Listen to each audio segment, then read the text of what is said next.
Assalamualaikum warahmatullahi wabarakatuh.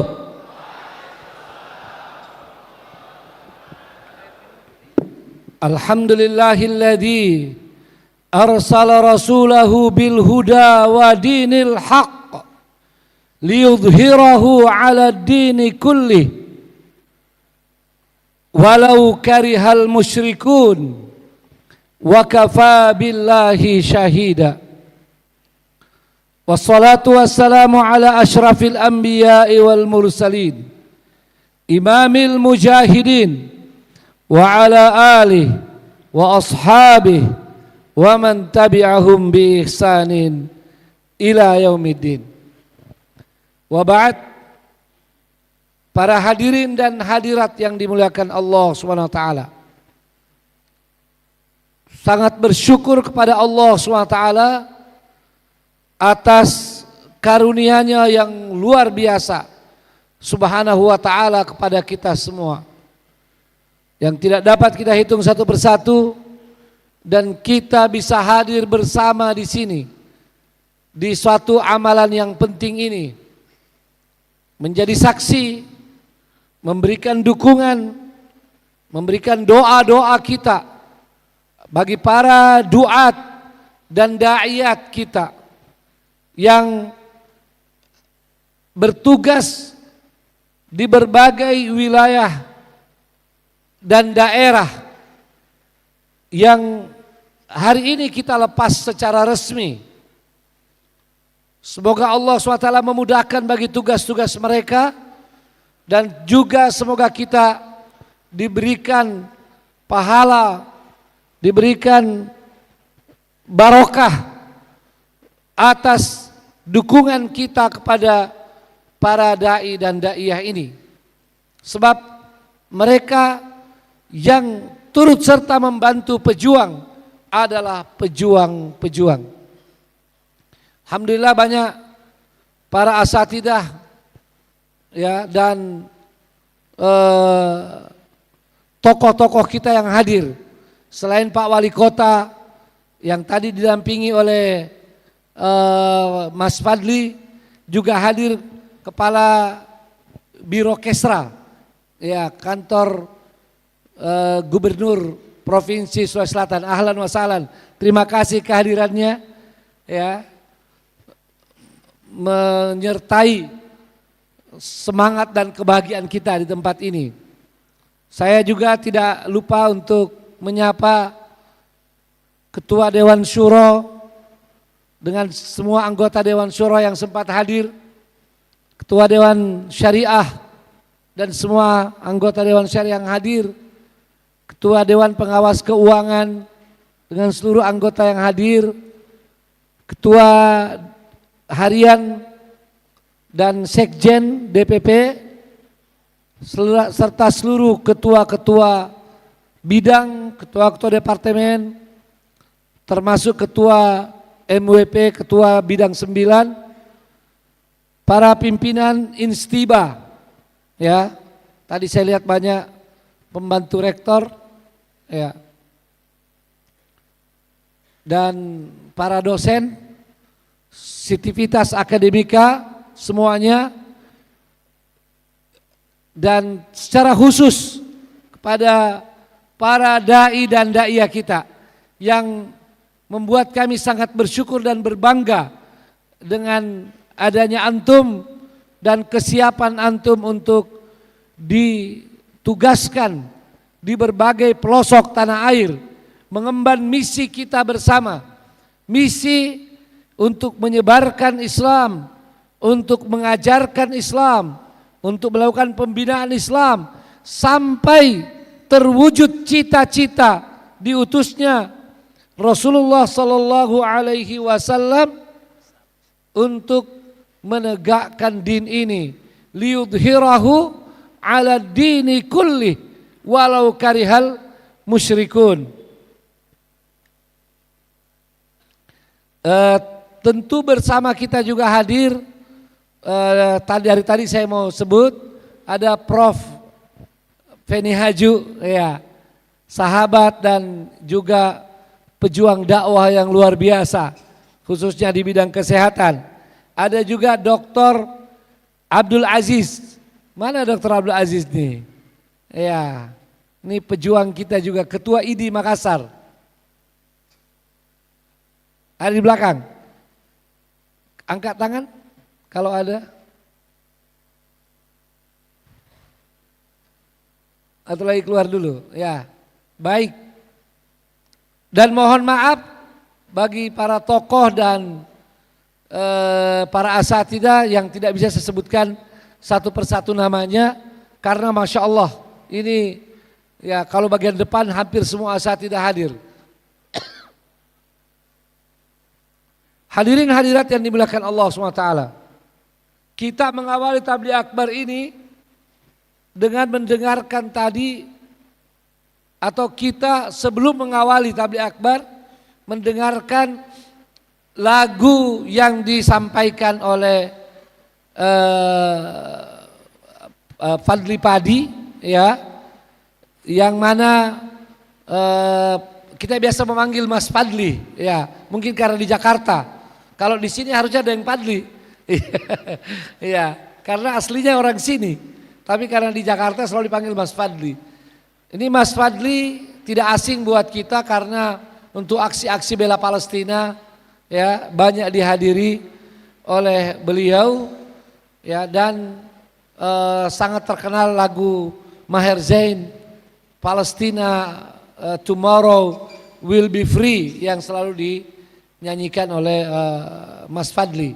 Hari ini bawakan lagu Michael Hart, yang walaupun itu lagu, tapi alhamdulillah kalimat-kalimatnya menggambarkan apa yang sesungguhnya ada di benak orang-orang Gaza dan para pendukung setia perjuangan Gaza Palestina.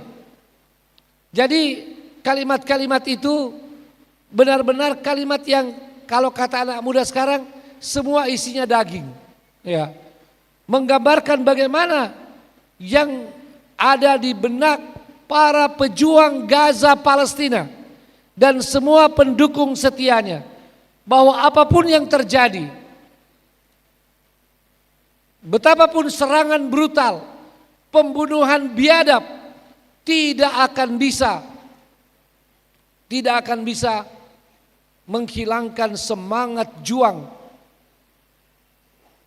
saudara-saudara kita di Gaza dan para pendukungnya yang setia.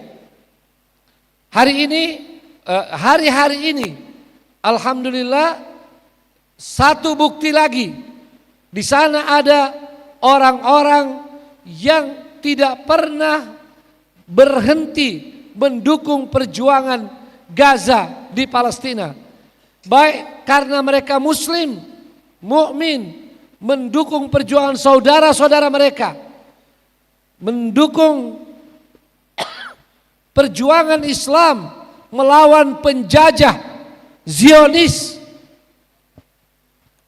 mendukung, ya, pejuang-pejuang Gaza mempertahankan Baitul Maqdis, mempertahankan Al-Masjid Al-Aqsa. Dan itu adalah merupakan perjuangan yang benar, yang bisa masuk dalam kategori jihad fisabilillah. Orang-orang yang mendukung, karena ini adalah tentang membela saudara kita, di mana ada perintahnya jelas, unsur akhaka, ya, jelas membela, yang mendukung orang yang memperjuangkan pembelaan pada tanah suci dan Al-Masjidil Aqsa, dan itu tidak ada khilaf di antara ulama. Namun di antara para pendukung sekarang ini, ya, di hari-hari ini yang berangkat menuju Gaza dalam rombongan kapal-kapal dalam tagline Sumud Flotilla, ya, sebagian mereka justru bukan muslim, terutama yang dari Eropa, tapi mereka konsisten dalam mendukung perjuangan kemanusiaan Ya, karena memang masalah di Gaza Palestina bukan semata-mata masalah agama lagi, tetapi ini masalah kemanusiaan, di mana ada segelintir manusia yang entah dari kotoran apa terbuat hati mereka, sehingga begitu kejam, begitu bengis untuk menghilangkan, untuk memusnahkan satu bangsa, satu etnis di muka bumi ini. Mereka melancarkan genosida, dan yang paling terakhir sekarang genosida dengan pelaparan atau dengan at-tajwi'. At-tajwi' yang mereka lakukan sekarang begitu parah, dan ini dilawan oleh orang-orang yang punya kesadaran. Dan saya baca di antara yang berangkat itu, ya, itu sudah diperingati oleh pemerintahnya, ya, di Eropa. Karena yang lalu dia berangkat dan ditawan oleh otoritas Zionis. Lalu pemerintahnya karena negara Eropa, dia bisa bela, ya, dan dikeluarkan. Dia diancam, kalau kau pergi lagi, kita tidak akan urus. Kita tidak akan urus. Terserah urusan kamu. Kau mau mati, kau apa? Dia bilang tidak ada masalah. Dia berangkat lagi, ya. Dan kalau lihat, bahkan ada tokoh-tokoh, ada artis-artis terkenal ikut bersama dalam rombongan itu, ya. Mereka sampai sudah, kalau dalam bahasa Islam, berwasiat, ya. Sudah berwasiat, sudah menganggap diri mereka mungkin mati, ya. Jadi ada di antara video yang dikirim oleh kawan-kawan dari sana, seorang artis, ya, dia serahkan semua yang berharga dari dirinya, termasuk cincin kawinnya. Dia bilang, saya tidak mau kalau saya tertawan atau saya mati, ini diambil oleh Zionis. Pokoknya semua yang berharga pada dirinya, ya, dia titipkan, ya, sama keluarganya. Ini menunjukkan luar biasa. Nah, saya mengulas ini karena pada lagu yang disampaikan oleh Fadli tadi, Mas Fadli, itu jelas, ya, walaupun pencipta lagunya lagi-lagi bukan orang Islam, tapi orang yang punya semangat membela kemanusiaan. Dan lagu itu tahun 2005 dirilis, ya, ketika serangan brutal terhadap Gaza menggunakan bom bom sulfur kalau tidak salah, bom yang dari udara itu, ya. Ini yang membuat dia menggubah lagu itu. Dan alhamdulillah bahwa apa yang dinyatakan dalam makna lagu itu sesungguhnya itu yang sekarang terjadi. Sejak 2005 ke sini sudah 20 tahun. Ya, upaya membumi hanguskan Gaza Palestina, tapi tidak berhasil oleh Zionis. Dan walaupun sekarang lebih parah, ya, ini kalau kemarin hadirin hadirat lihat, salah satu bangunan yang masih tersisa yang sangat vital di Gaza kemarin dihancurkan lagi oleh Zionis, ya. Sangat-sangat menyedihkan. Boleh dikatakan sudah luluh lantak di sana semuanya.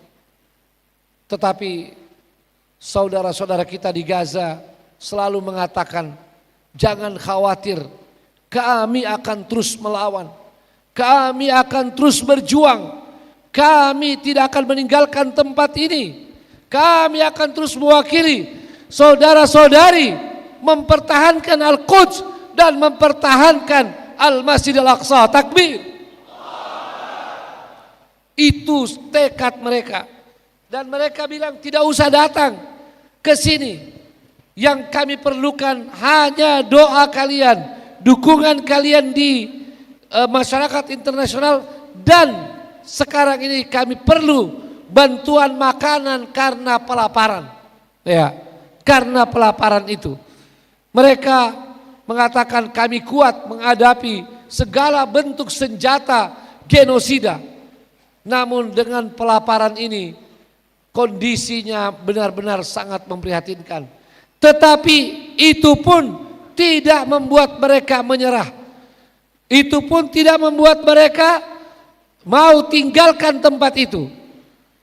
Maka mungkin mereka ini adalah bahagian atau di antara orang-orang yang diabadikan oleh Allah SWT dalam surah Al-Imran ayat 146. Fama wahanu lima asabahum fi sabilillah wa ma dha'ufu wa mastakanu wallahu yuhibbus sabirin. Mereka orang-orang yang tidak merasa lemah, tidak lemah jiwa mereka, tidak lemah jiwanya atas apapun musibah yang menimpa mereka, dan wa ma dha'ufu, dan tidak pula menjadi lelah fisik mereka. Tidak lemah jiwanya, tidak lelah fisiknya. Artinya walau dalam keadaan kesulitan, bahkan kelaparan, kekurangan, tapi lihat mereka terus saja bergerak, terus bertahan, terus berjuang.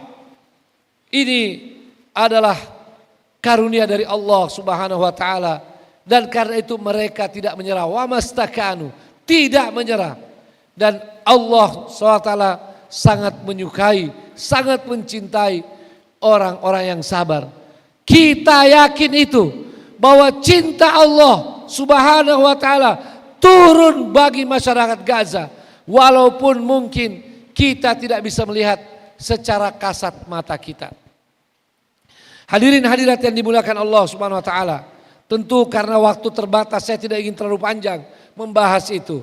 Ini sebagai pengantar saja yang memang kita tidak akan pernah melupakan masalah Gaza, masalah Palestina sampai genosida berhenti, ya, sampai genosida terhenti, dan kemudian sampai Palestina merdeka penuh.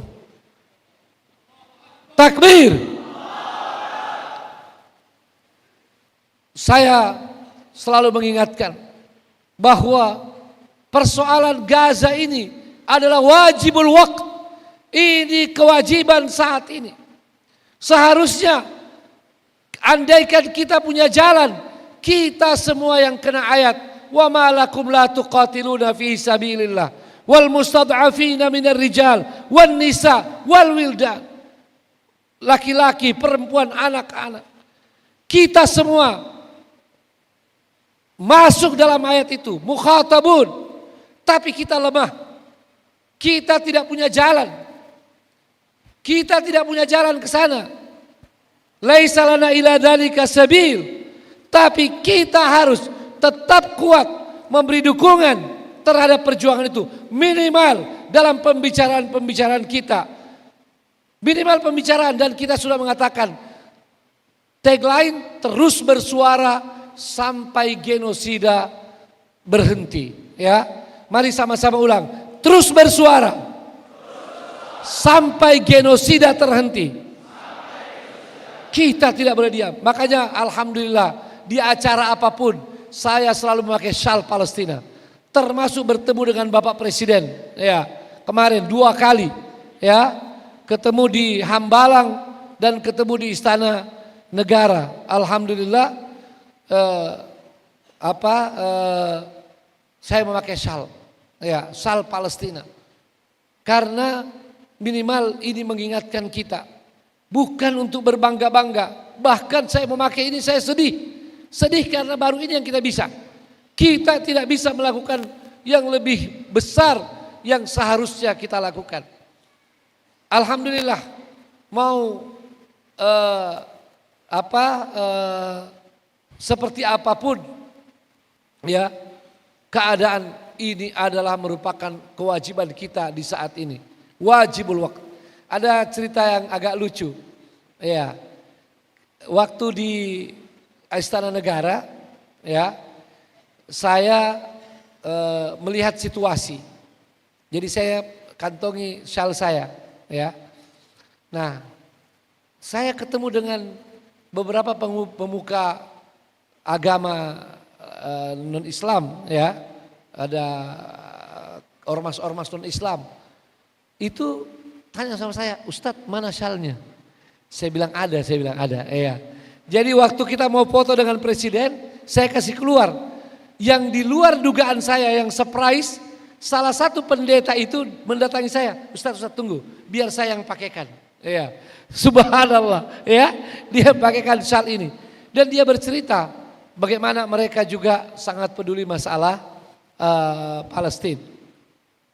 Jadi mudah-mudahan Wahdah Islamiyah akan terus istiqamah, dan walaupun barangkali kita tidak melihat di sana ada ormas lain yang terus-menerus dengan semangat penuh di dalam syiar-syiar masalah Palestina, tapi kita untuk siap terus di dalam syiar ini. Setuju? Setuju? Sampai genosida terhenti. Setuju? Bahkan kita akan lanjut insya Allah sampai Palestina merdeka. Setuju? Ini tekad kita, karena bagi kita ini adalah ibadah. Ini adalah perjuangan. Minimal sebagai saudara kita merasakan apa yang mereka rasakan. Bukankah perumpamaan orang yang bersaudara kal jasadil wahid, seperti satu tubuh. Kalau dia merasakan sakit, kita juga merasakan sakit. Dan disinilah ya kita bersyukur pada Allah SWT bahwa mayoritas di Wahdah, dari asatidah, dari dai, murabbi, para kader keluarga besar, semuanya dengan semangat tinggi tentang Palestina. Hampir semua acara-acara Wahdah, di sekolah-sekolah Wahdah, syal-syal Palestina selalu terlihat. Dan kita bertekad, kalau cuma satu orang yang seperti itu, kalau cuma satu kelompok seperti itu, kalau cuma satu ormas seperti itu adalah kita. Betul? Setuju? Takbir. Hadirin hadirat yang dimuliakan Allah SWT. Selain masalah Gaza Palestina yang masih terus menjadi bayang-bayang kelam dan sangat menyedihkan bagi kita.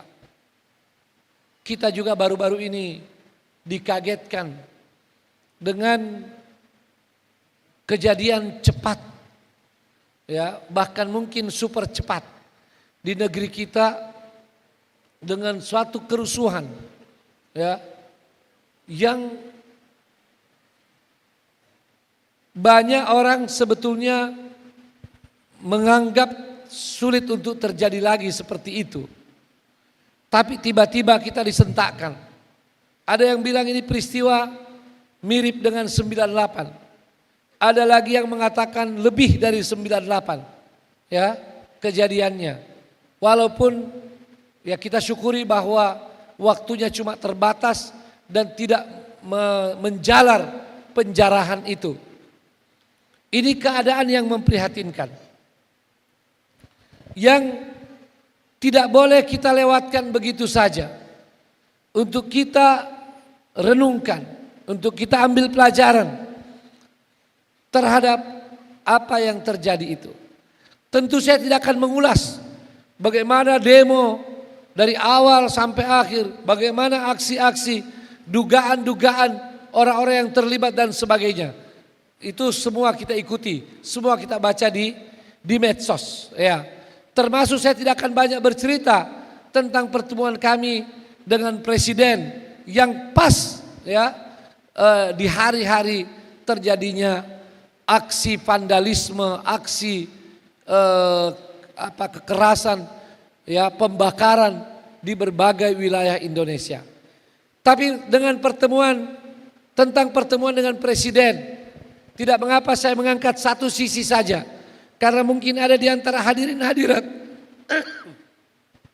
yang tidak melihat penjelasan yang saya sampaikan, baik di TV One, di Metro TV, maupun di medsos-medsos saya.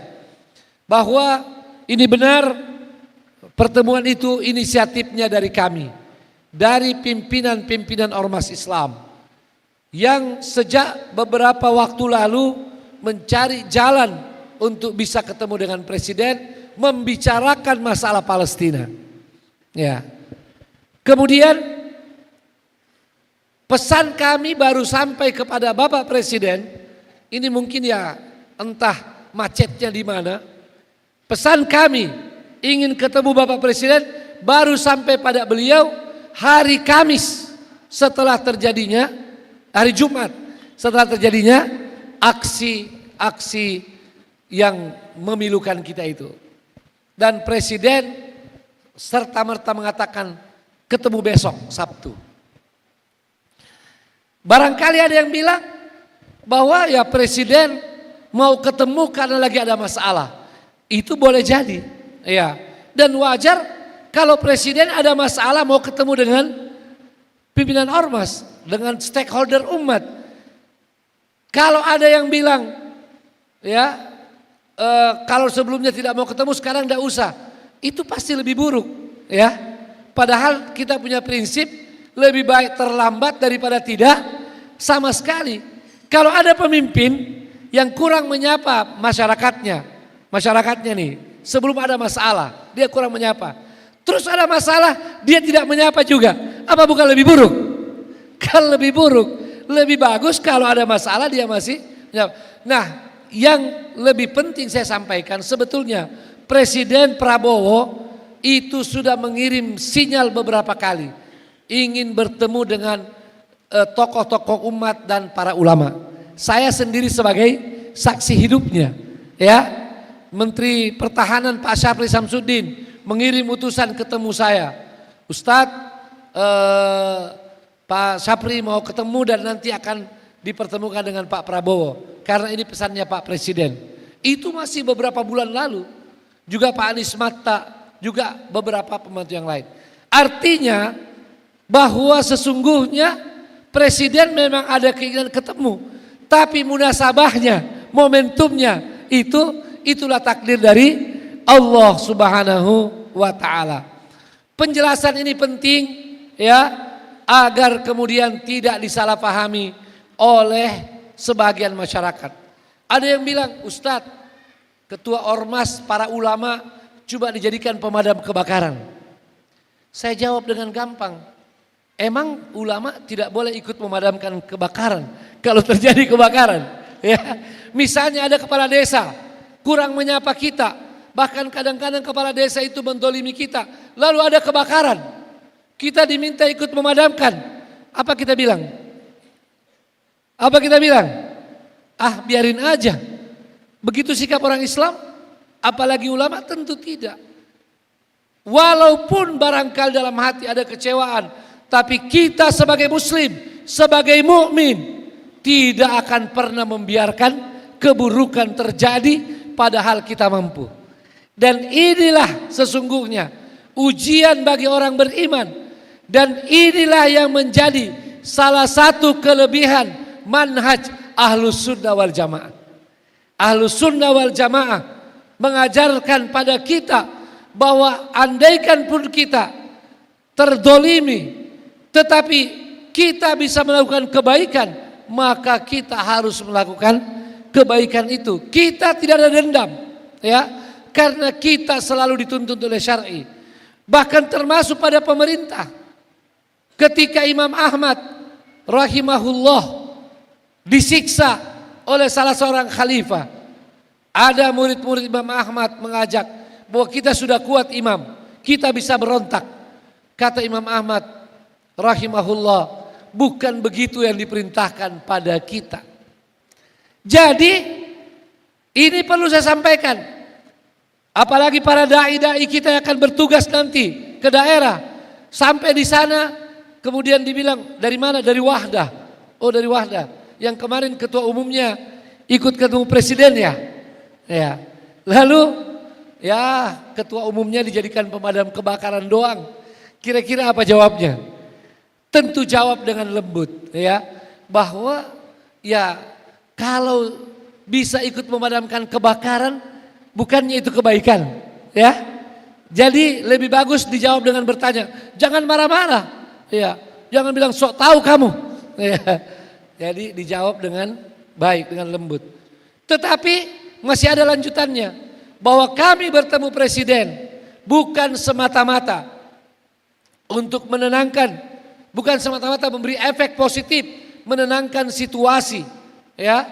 Di samping tujuan utama menyampaikan masalah Palestina, tapi kami juga memberikan masukan-masukan, memberikan nasihat-nasihat kepada beliau.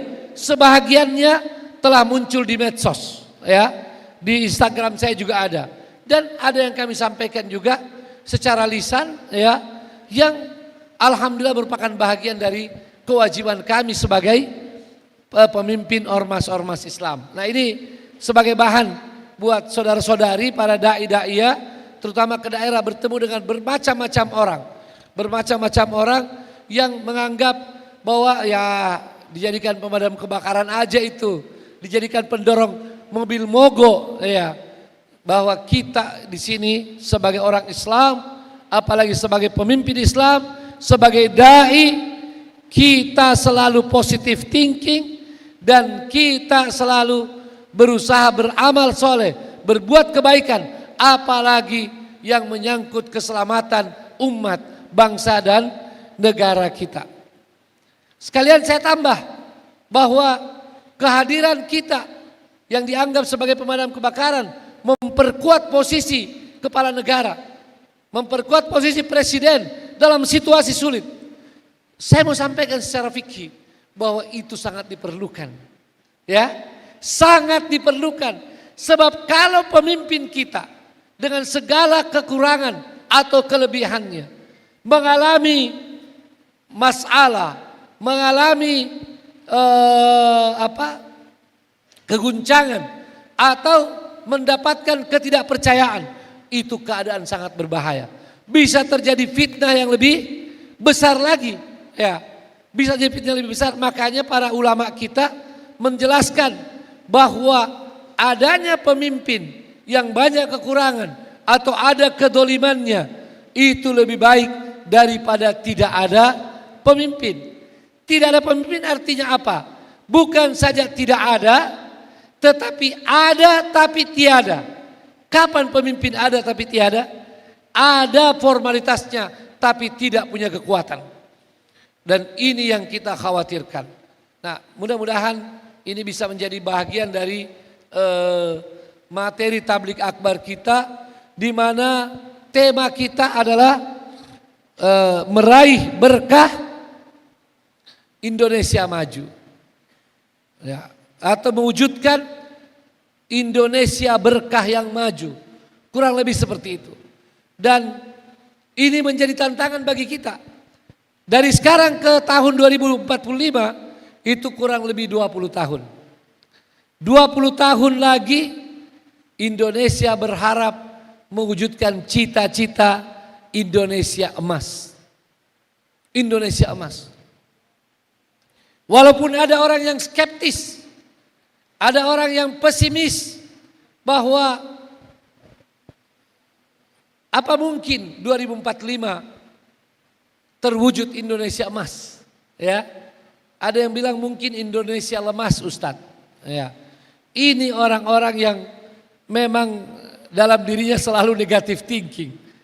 Apalagi melihat kejadian kemarin, dia pasti tambah negatif, ya. Tapi kita di Wahdah Islamiyah, kita akan mengatakan kita optimis dan kita mau itu terwujud, betul? Sekali lagi, kita optimis dan kita mau itu terwujud, betul? Dan apa yang kita lakukan hari ini insya Allah bahagian daripada mewujudkan Indonesia emas itu, ya. Indonesia emas di dalam kamus kita, di dalam pemahaman dan keyakinan kita adalah Indonesia yang disebut di dalam ungkapan para pendiri negeri ini terwujudnya baldatun thayyibatun wa rabbun ghafur. Walaupun istilah ini mungkin secara kalimat-kalimatnya, kata-katanya kurang persis ketika diterjemahkan, menggambarkan apa yang dituju, tetapi substansinya, intinya adalah sama. Mayoritas penduduk negeri ini adalah muslim. Semuanya menginginkan Indonesia yang maju, Indonesia yang makmur, tetapi juga berkeadilan dan mendapatkan rahmat dari Allah Subhanahu wa ta'ala. Ini diungkapkan tidak diungkapkan, itulah yang ada di hati orang-orang Islam. Mungkin banyak orang awam tidak tahu, kecuali dia ingin yang namanya Indonesia maju itu gampang beli beras, ya, gampang dapat pekerjaan, gampang menyekolahkan anak, gampang dapat fasilitas. Mungkin itu dalam benak mereka. Tapi ketika kita ajak berdialog, kita ingin dia meluaskan pandangannya, pasti dia juga akan setuju dengan kita. Ingin Indonesia maju yang berkeadilan dan dalam ridho Allah Subhanahu wa ta'ala.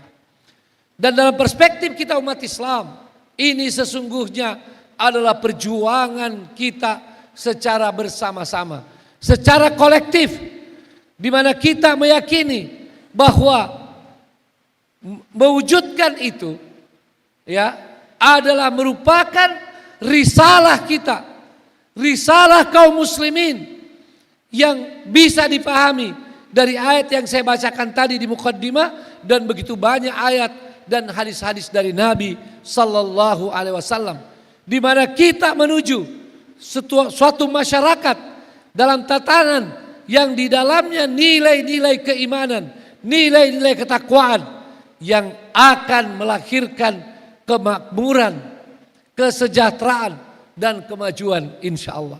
Ini yang sering kita ulang-ulang. Walau anna ahlal qura amanu wattaqau lafatahna alaihim barakati minas sama'i wal ard. Nah, saya sebetulnya sudah merencanakan pada kesempatan ini, mudah-mudahan masih ada waktu, ingin berbicara tentang peradaban Islam yang kita tuju.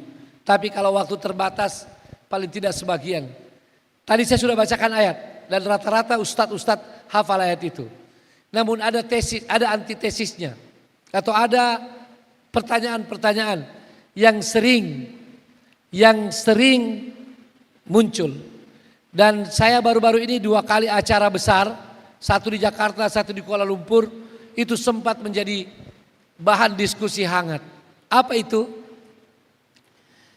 Sekarang banyak orang yang bilang, Ustadz, ya, mengapa negara-negara Skandinavia, tahu negara Skandinavia? Ya, ada berapa negara Skandinavia? Negara-negara di Eropa yang maju itu, ya, ya ada Brussel, ada Belgia, ada pokoknya dari Skandinavia. Mengapa negara-negara itu maju padahal lebih 50% penduduknya ateis, ya, dan muslimnya sedikit saja, ya? Ini pertanyaannya, ya. Dan ada lagi yang buat tesis begini, Malaysia lebih maju dari Indonesia. Kalau begitu, keislaman orang Malaysia lebih bagus dong dari orang Indonesia. Ya. Ini pertanyaan yang mulai banyak dimunculkan dan sangat memiriskan hati.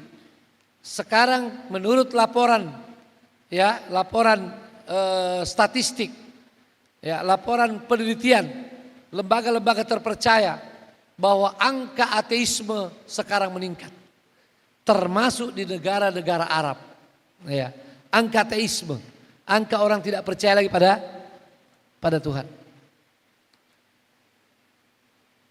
Ketika saya memberi jawaban bahwa masalah maju secara lahiriah, yang kita sebut sekarang dengan modern, atau kita sebut dengan punya tamadun, ya, atau apa saja yang menggambarkan suatu kemajuan.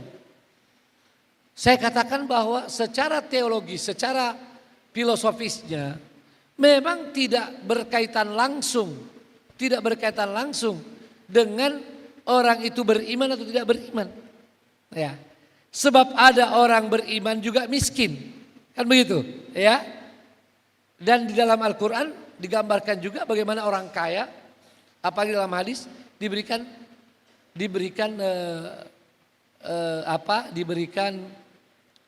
kelebihan, diberikan rezeki, ya, dan sebagainya. Bahkan diberikan kesempatan berkuasa. Ketika dijawab begini, ditanya lagi, ya. Kalau begitu, apa peran agama dalam kemajuan? Ya, bukannya Ustadz bacakan ayat, walau anna ahlal qura amanu wattaqau, ya kan? Itu kan kaitan dengan kemakmuran, ya. Di mana kemakmuran salah satu yang namanya unsur dari kemajuan itu. Nah, ini pertanyaan yang sekarang banyak di anak muda dan harus hati-hati. Anak milenial sekarang banyak dalam dialektika ini, ya, dan luar biasa.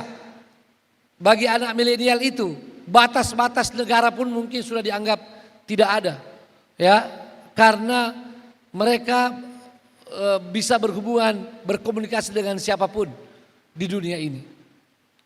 Apa jawaban kita ketika diperhadapkan dengan itu? Ya, ketika diperhadapkan dengan itu, ketika dikatakan bahwa agama kalau begitu hanya urusan ritual dan sosial atau ritual sosial dan etika, ya, tidak masuk kepada kehidupan. Ini saya takut terlalu berat materinya. Ya, saya sederhanakan saja bahwa, mohon maaf saya minum dulu.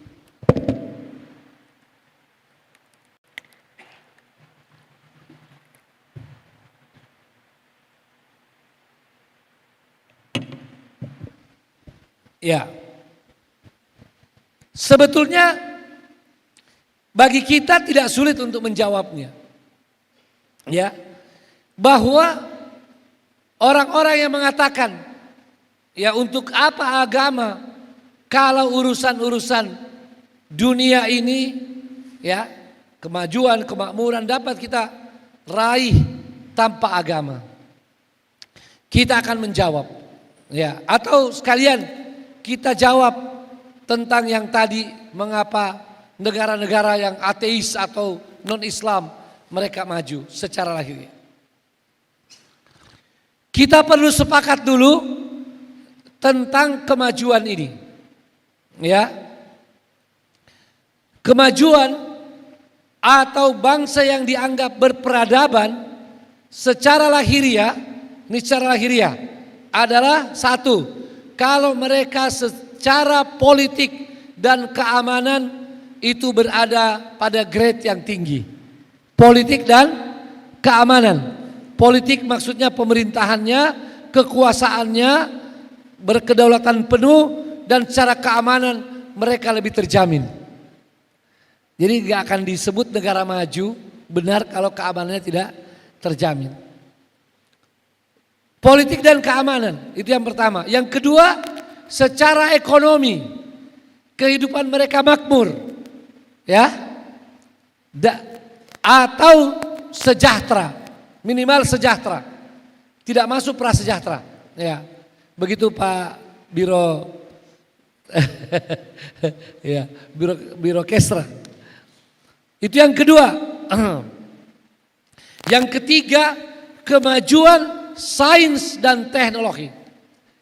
Kenapa? Karena ini menyangkut fasilitas kehidupan, memudahkan kehidupan. Kita pakai mic sekarang, ya, ini salah satu daripada peradaban. Coba bayangkan kalau tidak ada mic, ya, tidak ada mic. Jangankan dengan akhwat di sebelah, ya, tidak ada mic, tidak ada internet. Jangan akhwat di sebelah, yang di belakang saja bisa tidak dengar. Ya, ini supaya kita tahu betapa memang pentingnya ini. Ya, penting yang namanya peradaban atau kemajuan secara lahiriah dalam sains dan teknologi karena memudahkan kehidupan kita. Itulah yang selama ini dibangga-banggakan. Lantas pertanyaannya, Apakah dalam Islam itu tidak ada? Apa tidak ada dorongan kepada kaum muslimin untuk meraih itu secara politik, keamanan, kemudian ekonomi dan kemakmuran, lalu sains dan teknologi? Apa tidak ada?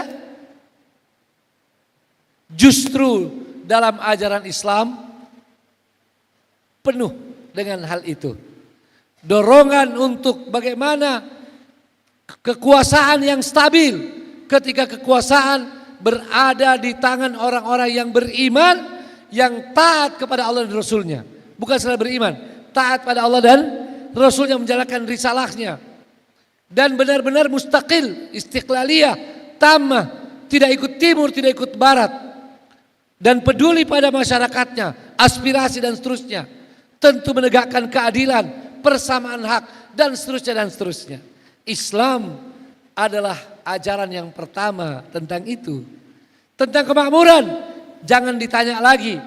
Kita bukan sekedar teori, bahkan praktek yang luar biasa. Dari zakat, infak, sedekah, apalagi ganimah, apalagi ta'awun, dan seterusnya yang sekarang ini dicoba dimunculkan dalam ekonomi Islam. Pendidikan, sains dan teknologi, bukan cerita, bukan teori. Selain ayat dan hadis yang begitu banyak mendorong, ada prakteknya berpuluh tahun, bahkan berabad-abad.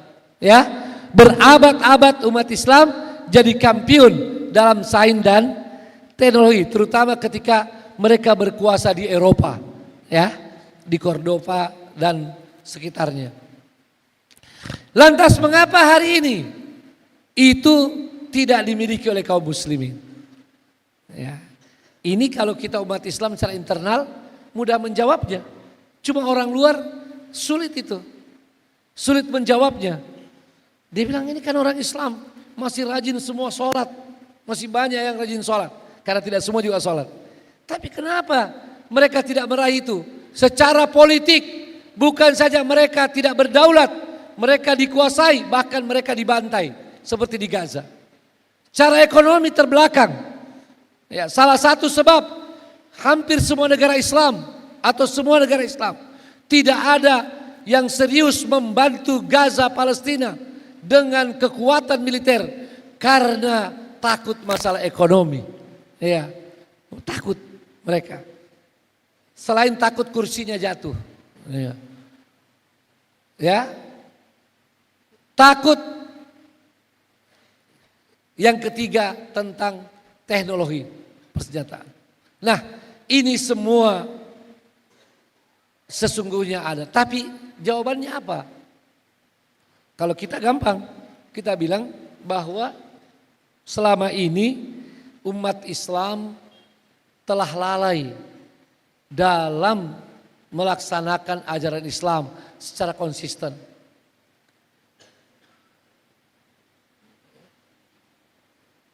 Lalu mungkin ada yang bilang, ya tapi ini mereka Masya Allah negara-negara Islam yang mayoritas mutlak umat Islam. Sholatnya masih dijaga dan seterusnya. Kita katakan bahwa selain faktor tadi secara filosofis bahwa tidak terlepas dari takdir. Yang kedua bahwa umat Islam telah lama meninggalkan hal-hal atau nilai-nilai Islam yang sangat mendasar dalam persoalan-persoalan itu yang justru dipelajari dan dilaksanakan oleh non-muslim. Mungkin ada yang tanya, kok bisa ada ajaran Islam kita tinggalkan yang jalankan non-muslim? Ada. Yang kita maksud nilai-nilainya. Ya. Inilah yang disebut oleh para ulama kita nilai-nilai universal. Nilai-nilai universal yang sesungguhnya telah dijadikan oleh Allah SWT sebagai sunnatullah. Ya, sunnatullah fil kaun. Yang kalau itu dijaga, dilaksanakan, maka dia akan mendapatkan hasil seperti yang diharapkan itu. Ini yang disebut di dalam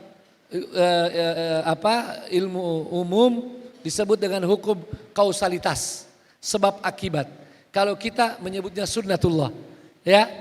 Dan ini perlu dipahami dengan baik bahwa memang ada sunnatullah itu yang menjadi nilai universal, dan subhanallah ini baik dalam nilai-nilai sosial dan etik maupun dalam sains dan teknologi. Ya. Ya, ini. Coba kalau dalam nilai-nilai sosial dan etik. Misalnya tentang kejujuran. Tentang kejujuran. Ya. Tentang amanah. Ya. Tentang semangat kerja keras. Ya. 3 ini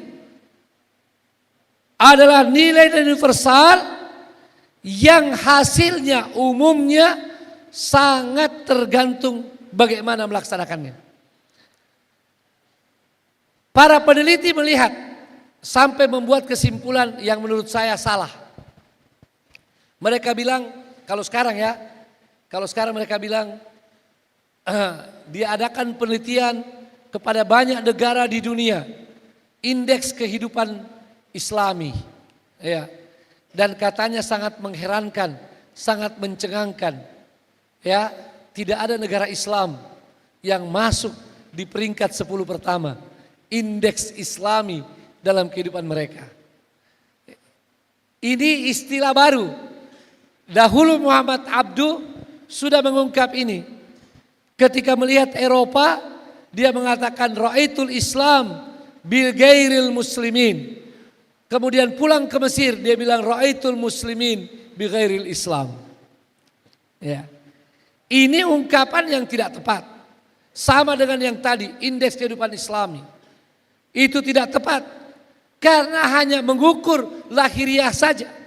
Sementara ajaran Islam ini tidak bisa dipisahkan antara kehidupan sosial, kemasyarakatan dan kehidupan pribadi, atau antara muamalat dan ibadah mahdhah.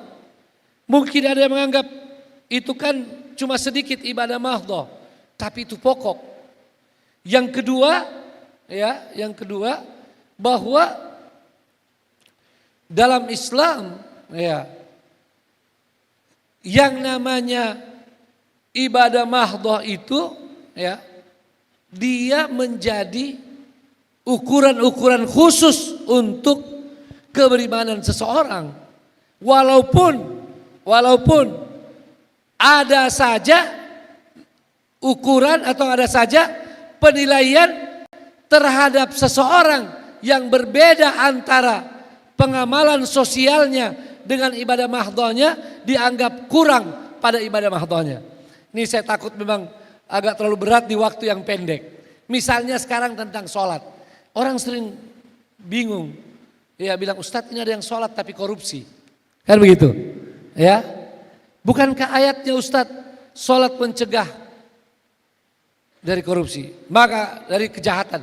Kita bilang yang pertama, ayat itu benar.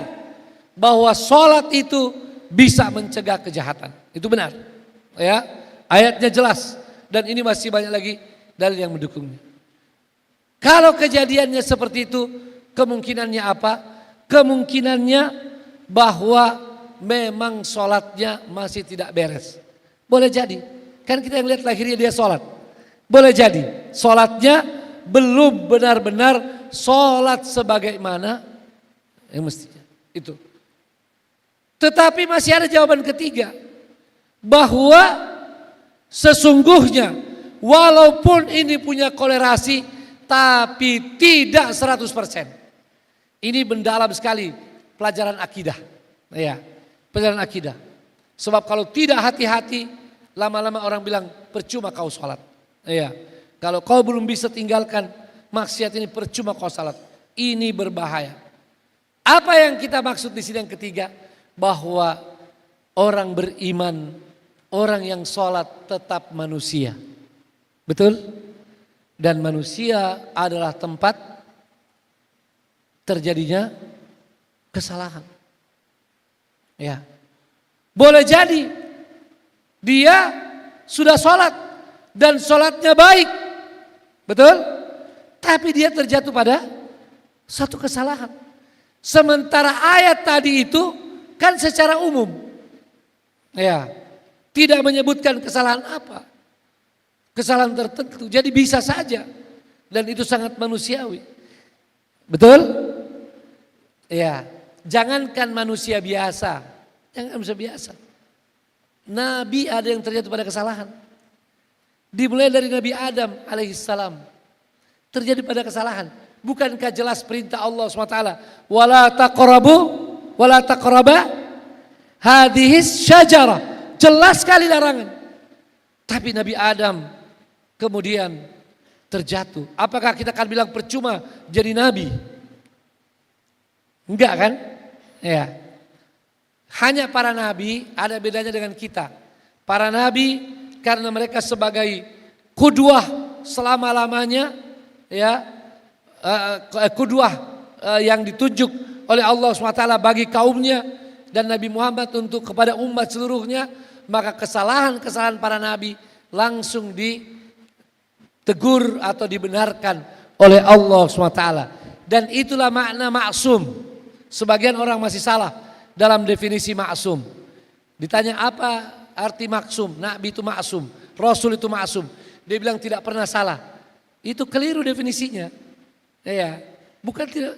Nabi Muhammad SAW pernah ditegur oleh Allah SWT dalam Al-Quran. Ya, ditegur, lima tuharrimu ma'ahallallah, artinya terjadi kesalahan. Hanya maksumnya itu tidak ada kesalahan yang tidak dikoreksi oleh Allah Subhanahu Wa Taala. Sebab kalau tidak dikoreksi, itu akan menjadi contoh bagi umatnya. Jadi jawabannya jelas, bahwa ada faktor manusia. Maka kita akan mengatakan, menjawab masalah peradaban ini, umat Islam punya harapan membentuk peradaban ini kalau mereka juga kembali pada nilai-nilai universal selain nilai-nilai khusus dalam keimanan tadi. Ya. Dan nanti di ujung akan ada bedanya. Jelas sekali. Ketika orang-orang non-muslim, apalagi ateis, mewujudkan peradaban material seperti tadi dalam politik dan keamanan, dalam ekonomi dan kesejahteraan, kemakmuran, dalam teknologi, mereka bisa wujudkan itu karena mereka jaga nilai universal dan umat Islam juga bisa mewujudkan itu. Tapi kita mempunyai nilai yang lebih dari mereka. Ya, karena kita ada arahnya yang jelas. Kita juga di dalamnya ada nilai-nilai kemanusiaan yang lebih kuat, nilai-nilai ukhuwah, ya, dan syarat dengan berbagai nilai yang tidak dimiliki oleh orang-orang ateis atau bahkan non-muslim. Karena itu kita angkat satu contoh saja tentang senjata. Kalau senjata dilahirkan oleh ilmuwan muslim, maka senjata itu akan mereka perhitungkan bagaimana meminimalisir yang namanya mengorbankan orang-orang tidak berdosa. Ya. Pasti ada yang bilang, wah susah banget itu Ustaz. Bagaimana melawan bom pemusnah massal orang-orang kafir itu?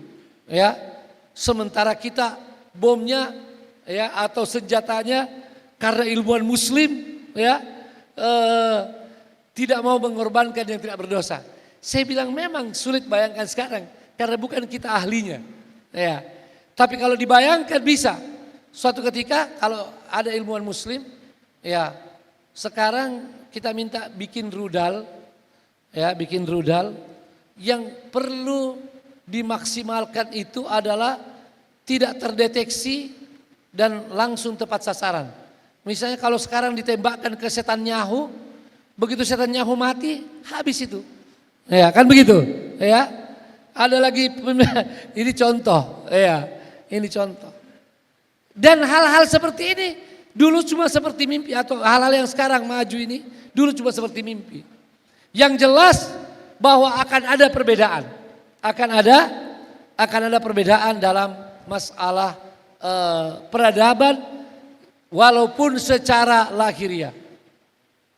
Ya, nah ini menjadi tantangan kita. Kalau begitu ada yang bertanya, apakah kita baru bisa melahirkan ilmuwan atau teknokrat atau ahli-ahli dalam masalah politik, ekonomi, dan sains nanti setelah Islam benar-benar kuat ya secara keimanan dan secara ibadah? Kita katakan tidak harus menunggu. Bisa paralel, bisa saat ini umat Islam terus memperkuat keimanan, ibadah, akhlak, dan juga umat Islam didorong belajar walaupun kepada non muslim.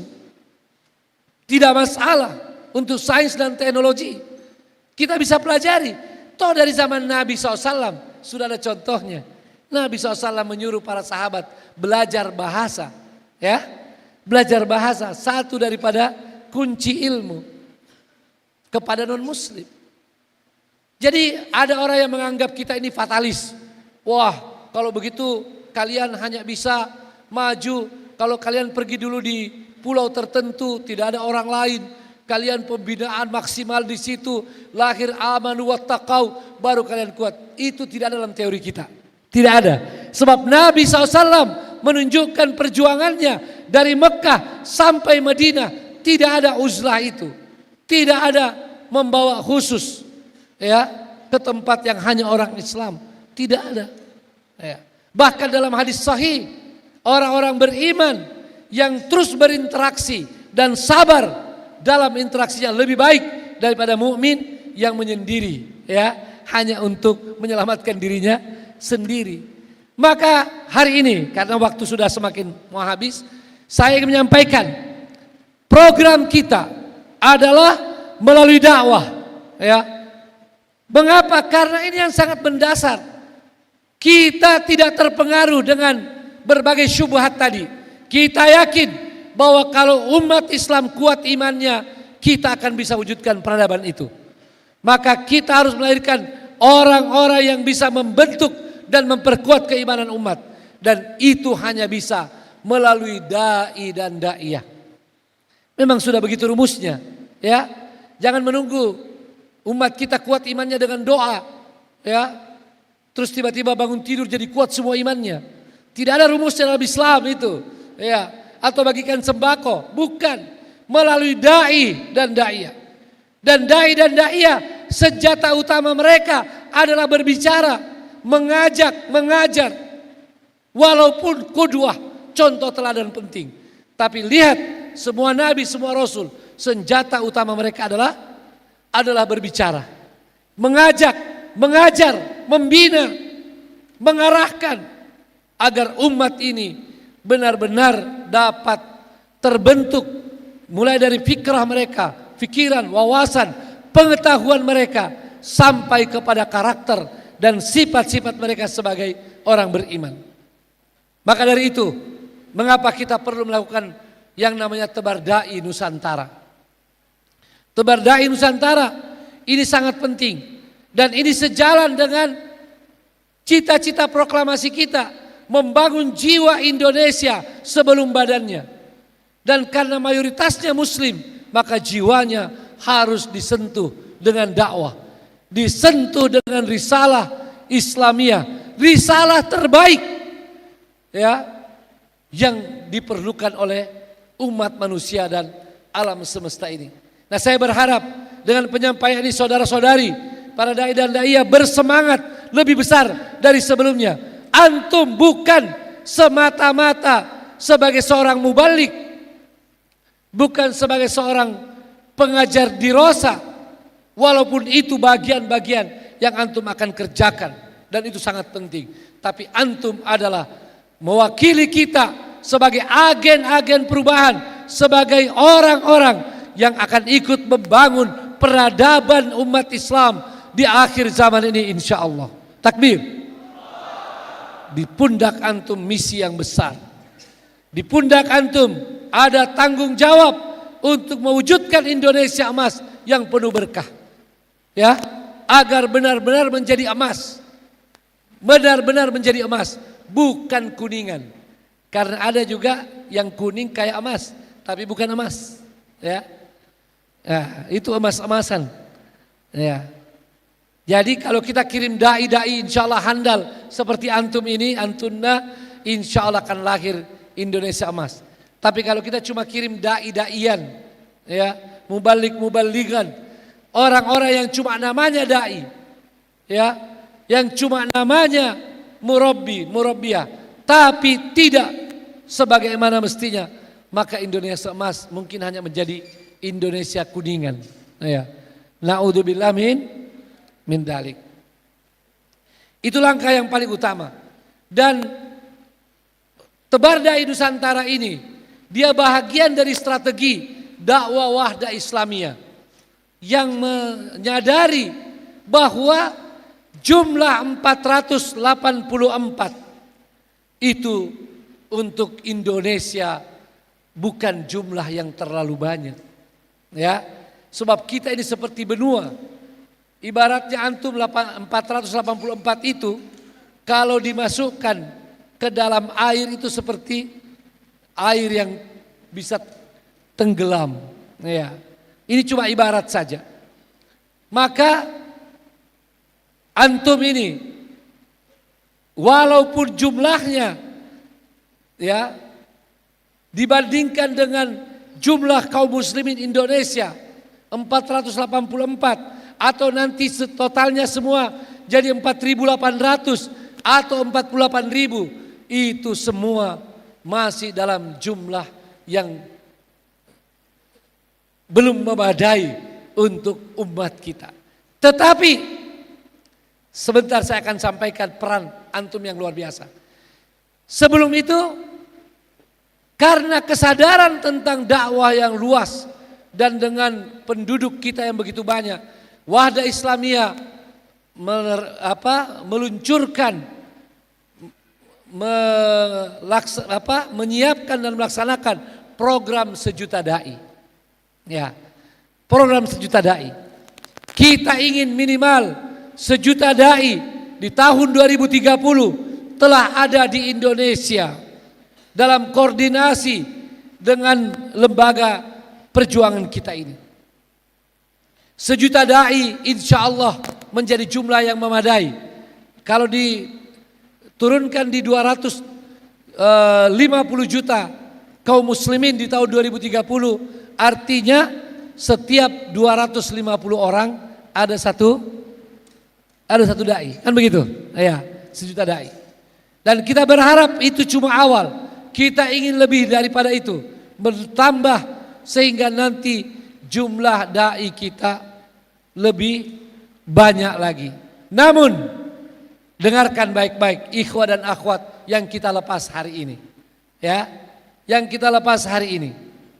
Antum dalam barisan dai kita, barisan duat dan da'iyat kita, jumlah tidak terlalu banyak, tapi antum akan sangat terasa keberadaannya. Ibaratnya mungkin kita punya air satu kolam. Ketika menurunkan garam di air itu sekitar 10 kilogram di air satu kolam itu, tidak kelihatan garamnya, betul? Tidak kelihatan garamnya karena memang lebih sedikit, ya, lebih sedikit. Tapi saya mau tanya, kira-kira terasa ndak asinnya? Terasa asinnya. Ini yang kita harapkan dari antum dan antunna, para duat yang kita kirim ini. Antum adalah pilihan luar biasa yang kita ingin antum minimal seperti garam. Tidak langsung dihitung, tidak langsung dikenal, tetapi terasa keberadaannya karena memberikan pengaruh di dalam dakwah kita. Dan ba'dallah kembali kepada mujahadah antum dan antunna semua. Ingat wasiat kita ini, ingat pesan kami ini, ingat harapan kami semua, para pengurus, para asatidah dan keluarga besar Wahdah Islamiyah, menitipkan pada antum dan antunna semua. Antum adalah sufarauna, duta-duta kami di berbagai tempat yang antum ditempatkan di sana. Bertugaslah dengan sebaik-baiknya, ya. Bekerjalah dengan sesungguh-sungguhnya, mujahadalah, dan jangan lupa bekerja samalah dengan sesama dai yang ditempatkan di sana, atau dengan dai yang terlebih dahulu sudah di sana. Karena tanpa bekerja sama kita akan sulit, dan ini jelas perintah dari din kita, wa ta'awanu 'alal birri wat taqwa wal takum minkum ummah, dan lain-lain sebagainya, ya. Ayat dan hadis yang begitu banyak. Dan secara khusus dalam masalah dakwah, wasiat Rasulullah sallallahu alaihi wasallam kepada dai utusan ke Yaman yang biasa diterangkan oleh Ustaz Yusran, ya. Perintah Nabi SAW kepada para dai utusan, ya, ke Yaman. Kerjasamalah, ya, dan jangan berselisih. Jangan berselisih. Tatawa'a wala takhtalifa. Mari kerja keras, bekerja sama, ta'awun, insyaallah kita akan mewujudkan harapan dan cita-cita kita. Ini yang ingin saya sampaikan. Sebetulnya saya, supaya tidak lupa, bahwa dari dakwah seperti itu dan dari pendidikan kita harapkan bisa melakukan akselerasi, percepatan untuk peradaban ke depan. Karena itu tanggung jawab di semua bidang pendidikan kita, ya, untuk bekerja keras. Kalau selama ini kita lebih fokus kepada ilmu syar'i yang memang merupakan pokok daripada semua ilmu, dan dia merupakan sumber utama keimanan. Ke depan kita sudah mulai di tingkat perguruan tinggi kepada ilmu-ilmu umum juga. Kalau selama ini di pendidikan dasar dan menengah masalah yang umum, alhamdulillah juga sudah menjadi perhatian kita. Bahkan sekolah-sekolah kita banyak yang menjadi sekolah unggulan. Alumni SMA kita banyak yang diterima di perguruan tinggi negeri, ya, perguruan tinggi negeri atau swasta yang ilmu-ilmu terapan. Maka sekarang kita juga sudah punya perguruan tinggi negeri umum, perguruan tinggi umum. Jangan-jangan nanti mau jadi negeri nih, ya. Kita sudah punya politeknik, ya, Politeknik Wahdah Islamiyah, begitu Ustaz Iskandar, ya, apa? Poltek Wahdah Islamiyah Makassar, alhamdulillah. Kita kenalkan sekalian rektor barunya, silakan. Ya, Ustaz Iskandar berdiri, ya, ya. Jadi ini mendahului pengukuhan, ya. Ya, ini ikhwah sekalian, silakan duduk, ya. Awal yang mudah-mudahan dalam waktu dekat akan terbentuk Universitas Wahdah Islamiyah. Takbir. Dan kita mau, sebagaimana penjelasan saya hari ini, kita ingin lahir dari Wahdah Islamiyah dan dari Indonesia orang-orang yang menguasai sains dan teknologi, sebagaimana juga begitu banyak menguasai ilmu-ilmu syar'i. Kita yakin itu bisa, betul? Insya Allah, ya.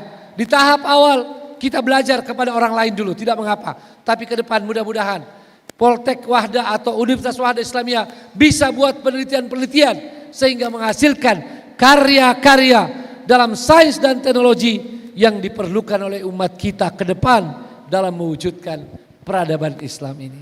Barakallahu fikum. Kembali terakhir kepada para dai dan daiyah kita.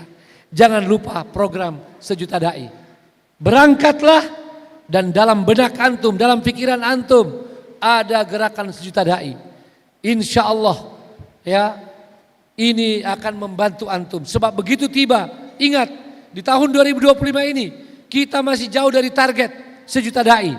Bawalah pikiran ini, bawalah beban ini, bawalah alham ini, ya masyru' ini pada diri antum, sampai di sana segera mencari sahabat dakwah yang untuk diproses menjadi mitra-mitra dakwah dan kemudian menjadi dai-dai yang membantu antum dan membantu kita semua mewujudkan Indonesia emas yang penuh berkah insyaallah. Siap? Siap? Nah insyaallah nanti yang cepat melaporkan berhasil mewujudkan GSD di tempat tugas, ya insyaallah kita beri apresiasi tersendiri, ya. Ini tidak mengganggu keikhlasan antum insyaallah, tapi biarlah kami ya diizinkan juga memberi semangat antum. Kita beri apresiasi bahwa dai-dai yang baru kita utus ini langsung menjadi ujung tombak pelaksanaan GSD di tempat-tempat tugas antum. Barakallahu fikum jami'an. Ya, waktu juga yang membatasi kita. Mari ikhwah dan akhwat yang dimuliakan Allah SWT, kembali kita terus berpikir, merenung tentang keadaan negeri kita, keadaan umat kita. Ya, keadaan ini banyak hal-hal yang harus difikirkan dan diprihatinkan. Mari terus banyak memohon pada Allah SWT sambil menguatkan ibadah-ibadah kita, menjaga akhlak kita dan terus mengejarkan dakwah ini. Semoga Allah SWT memelihara kita semua dan memelihara umat serta bangsa negara kita tercinta menuju cita-cita baldatun thayyibatun wa rabbun ghafur. Barakallahu fikum wa jazakumullahu khairan. Wassalamu alaikum warahmatullahi wabarakatuh.